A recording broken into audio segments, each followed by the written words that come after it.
Welcome to the Post Sports Extra. I'm Drew Rubenstein here with Berry Tramel, who's been with Oklahoman for 22 years. So you've been around the Big 12 in its entire existence, and a lot around Oklahoma State, which that's what we'll focus on here today.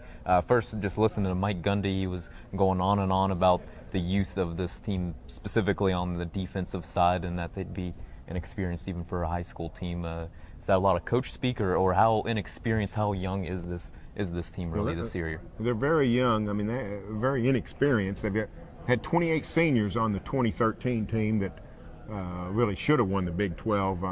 If they beat Oklahoma in that final game, a game they should have won, they're going to the Fiesta Bowl. So they had 28 seniors. They have 37 players from last year's team are gone. So 9 by attrition, 28 that were seniors. So it's a rebuilding job. He's got some talent spread throughout the offense, and a veteran quarterback in J.W. Walsh, but that defense, the linebacking crew is completely wiped out. No safeties that have ever played for OSU. So they're rebuilding in some really key areas. You mentioned a rebuilding job. That said, it's a program that's averaged almost 10 wins, I think, over the last 6 years, obviously taking the step up. And would fans be okay with a rebuilding, or where is this program beyond that? What are kind of the expectations externally for this program? Well, I mean, I think Oklahoma State fans are realistic in that this is not going to be a championship level team. They won the league in 2011, could have or should have won the league in 2013, and they realize that at this point, they're going to have a dip. Now, I don't think they're going to be happy with 5 and 7. Mm-hmm. But if the Cowboys would reel off an 8 and 5 year, I think they'd be okay with that, knowing that things are going to get better. Gundy has proven that when he rebuilds, he actually does it. He does rebuild. He's not just skating along on mediocrity. They've got some talented young players. They've been really recruiting well for the last 5 or 6 years, and that's how they've won those 10 games a year that you referenced. They've been recruiting very well and developing players. So I think the future's still bright, but it's one of those years. This is a lot like 2012. When the Cowboys sort of had to retool after Brandon Weeden, and had a nice year, but still went 8 and 5. Quarterback position, always a topic that people like to talk about. I guess folks on the outside would assume it's J.W. Walsh, and Mike Gundy was it sounded like maybe he was the guy, but maybe he wasn't even opposed to using a couple different quarterbacks. How do you kind of see this thing playing out over fall camp and heading into the season? Well, J.W. Walsh is going to be their quarterback to start out. They would prefer he not be, because he's not their kind of quarterback. He's not the Dana Holgorsen offense that he installed when he came to Oklahoma State in 2010.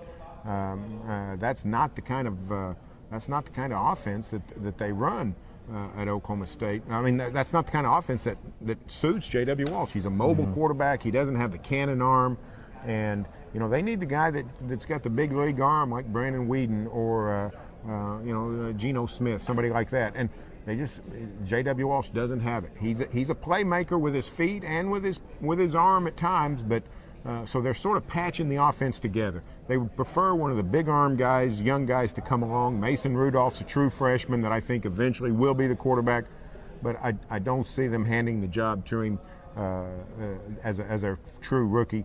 As the season goes on, Gundy has proven that he'll make a change. Last year, he goes from Clint Shelf in the opener, made a switch in game against Mississippi State, went 4 or 5 games with Walsh, went back to Shelf. It worked out. He has shown he'll make a change, but I think definitely J.W. Walsh will be the man out of the gate. In your opinion, what's the biggest storyline for this season? Is it the quarterback position, to see how that all unfolds? Is it how the defense matures with a bunch of young guys? If something has to go right, if something has to go well, that's kind of a question mark right now. What is it in your opinion? Well, it's that defense. Oklahoma State historically has been struggled to find quality defensive linemen competing against the Oklahomas and the Texases. Well, they're very good on the line. They've got big-time defensive linemen, but they're so weak at linebacker and inexperienced at safety. They've got to rebuild that defense. So, they've got a history of scoring points, and they've done that consistently for 10 years. But often the defense has dipped. So that's a problem area. They need to get that lined out. Last one for you. I don't know if you want to put a win total or if you're even one of the guys that will do that, but when you look at Oklahoma State, I mean, picked in the middle of the pack in the Big 12, what's your take? What's realistic? What will they accomplish this season? I mean, I look at them as probably 7-5. I mean, they've got Florida State to open the season, so probably not going to win that one here in Arlington.